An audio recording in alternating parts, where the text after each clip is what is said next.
الحمد لله الذي خلق الإنسان وكرمه، والصلاة والسلام على رسوله وعلى آله وصحبه وأزواجه وذريته وأئمة دينه وعلماء أمته. أما بعد، فيا معاشر المسلمين، إنني أوصيكم ونفسي أولا بتقوى الله عز وجل وطاعته، والتمسك بسنة حبيبه صلى الله عليه وسلم. واعلموا عباد الله أن القلب على 3 أنواع: القلب الأثيم، والقلب المنيب، والقلب السليم، والقلب السليم. فقلب سليم عباد الله ينفع صاحبه يوم القيامة، يوم لا ينفع مال ولا بنون إلا من أتى الله بقلب سليم.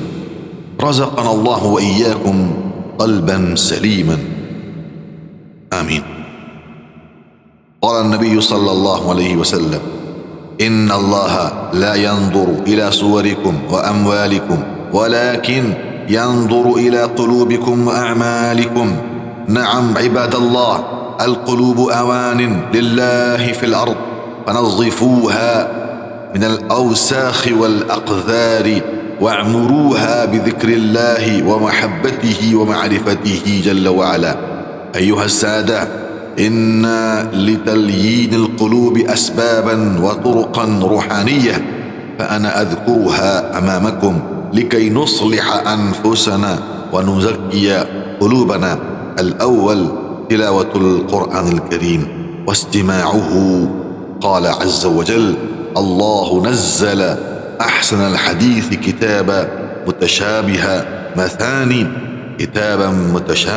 مثاني تقشعر منه جلود الذين يخشون ربهم، ثم تلين جلودهم وقلوبهم إلى ذكر الله. وقال جل وعلا: وإذا تليت عليهم آياته زادتهم إيمانا. فأكثروا عباد الله تلاوة القرآن الكريم، فاستمعوا له وأنصتوا لعلكم ترحمون، والله ولي التوفيق.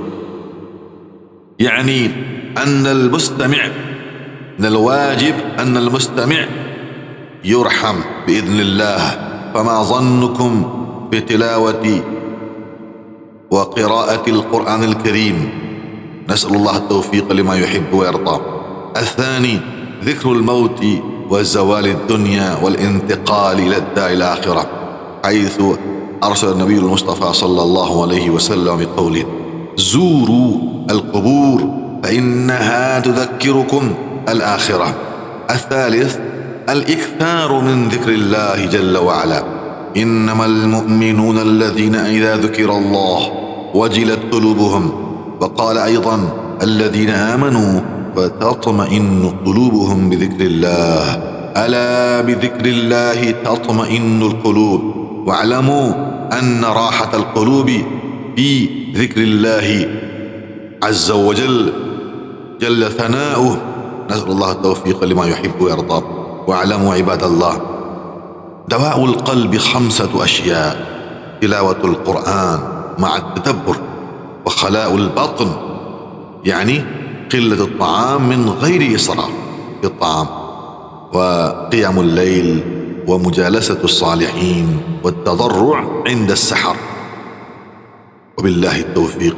اللهم آتنا نفوسنا تقواها وزكها أنت خير من زكاها، أنت وليها ومولاها، آمين يا رب العالمين.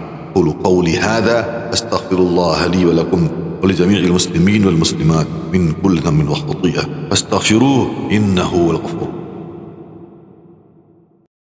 الحمد لله رب العالمين، والعاقبة للمتقين، والصلاة والسلام على رسوله الأمين وعلى آله وأصحابه أجمعين. أما بعد، فيا معاشر المسلمين، قال الله تعالى مخبرا وآمرا: إن الله وملائكته يصلون على النبي يا أيها الذين آمنوا صلوا عليه وسلموا تسليما.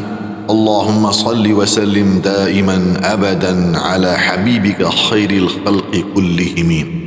أيها المسلمون، هذا الإمام العلامة جامع العلوم والأعمال الحافظ القارئ عثمان الداني رحمه الله، يقول بإسناده في كتابه المكتفى عن علي رضي الله عنه قال مفسرا من قوله تعالى: محمد رسول الله والذين معه، أي أبو بكر الصديق، أشداء على الكفار، أي عمر بن الخطاب، رحماء بينهم، أي عثمان بن عفان، تراهم ركعا سجدا، أي علي بن أبي طالب، سيماهم في وجوههم من أثر السجود، أي عبد الرحمن بن عوف وسعد بن أبي وقاص رضي الله عنهم أجمعين، ذلك مثلهم في التوراة. نعم عباد الله، هكذا عن ابن عباس رضي الله عنهما، إلا أنه فسر قوله تعالى: يبتغون فضلا من الله ورضوانا بطلحة والزبير، سيماهم في وجوههم من أثر السجود بعبد الرحمن بن عوف وسعيد بن أبي وقاص وأبي عبيدة بن الجراح. ومثلهم في الإنجيل كزرع أخرج شطأه فآزره بأبي بكر، فاستغلظ بعمر، فاستوى على سوقه بعثمان، يعجب الزراع ليغيظ بهم الكفار بعلي. وعد الله الذين آمنوا وعملوا الصالحات بجميع أصحاب محمد صلى الله عليه وسلم رضوان الله تعالى عليهم أجمعين. اللهم ارض عنا معهم برحمتك يا أرحم الراحمين.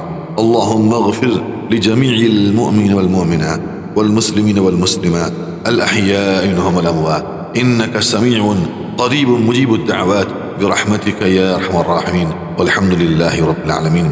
عباد الله، إن الله يأمر بالعدل والإحسان وإيتاء ذي القربى وينهى عن الفحشاء والمنكر والبغي، يعظكم لعلكم تذكرون، فاذكروني أذكركم واشكروا لي ولا تكفرون. أقيموا صفوفكم.